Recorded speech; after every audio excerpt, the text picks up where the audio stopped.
என் மனைவி நான் சொல்கிற பேச்சை பெருசாக கேட்க மாட்டேன்றாங்க, என் குழந்தைங்க நான் சொல்கிற பேச்சை பெருசாக கேட்க மாட்டேன்றாங்க.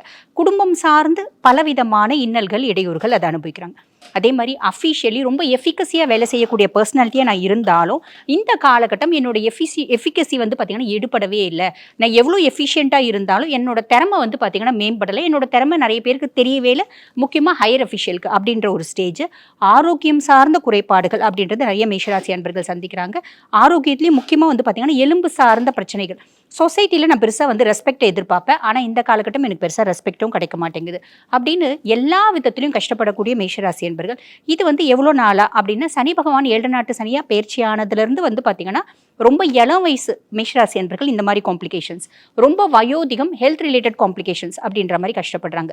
இப்போ இந்த குரு பயிற்சியெல்லாம் என்ன ஒரு பெரிய ப்ளஸ் அப்படின்னா சார், குரு பகவான் உங்களுக்கு வந்து பார்த்திங்கன்னா சுகஸ்தானத்தில் வந்து உட்கார்றான். கடகம் இவங்களுக்கு 4ஆம் பாவம், 4ஆம் பாவத்தில் வந்து உட்கார்ந்து அவனோட உச்ச பார்வை 9ஆம் பார்வை சனி மேலே படுது. ஆக சனி ஆல்மோஸ்ட் நல்லிஃபைடர். ஃபர்ஸ்ட் என்னை இரிட்டேட் பண்ணிட்டே இருந்த ஒரு பர்சன் என்னை விட்டு விலகி போறார். இது ஒரு பெரிய ப்ளஸ் அப்படின்னு சொல்லலாம். ரெண்டாவது குரு பயிற்சி இது அப்படின்றதுனால குரு பகவான் 4ஆம் பாவத்தில் வந்து உட்கார்றார். 4ஆம் பாவம் அப்படின்றது என்ன சொல்லுவாங்க, சுகஸ்தானம். மேஷராசி அன்பர்களுக்கு டிஃபால்ட்டாக 4 விஷயம் நடக்குங்க.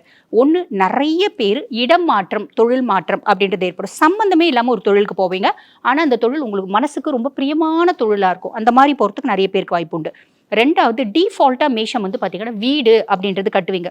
ஒன்று வீடு கட்டுவீங்க, இல்லை வீடு வாங்குவீங்க, வண்டி வாகனம் வாங்குவீங்க. ஒருத்தவங்க ஜாக்குவார் கார் வாங்கலாம், ஒருத்தவங்க சிம்பிளாக ஒரு பல்சர் பைக் வாங்கலாம். ஆக மொத்தம் வண்டி வாங்கணும் அப்படின்றது உண்டு. ஓகேங்களா? அதே மாதிரி பார்த்தீங்கன்னா பிள்ளைங்களுக்கு நகை நட்டு வாங்குறது, அதே அம்மானோட ஆரோக்கியத்தில் ஒரு நல்ல முன்னேற்றம் அப்படின்றது வருது, அம்மானோட சப்போர்ட் பரிபூர்ணமாக கிடைக்கிறது. இப்படி நிறைய நல்ல விஷயம் நடக்க போகுது சார். காரணம் என்ன அப்படின்னா, From customers to real brand ambassadors, 21,000 plus stories by Gen Housing.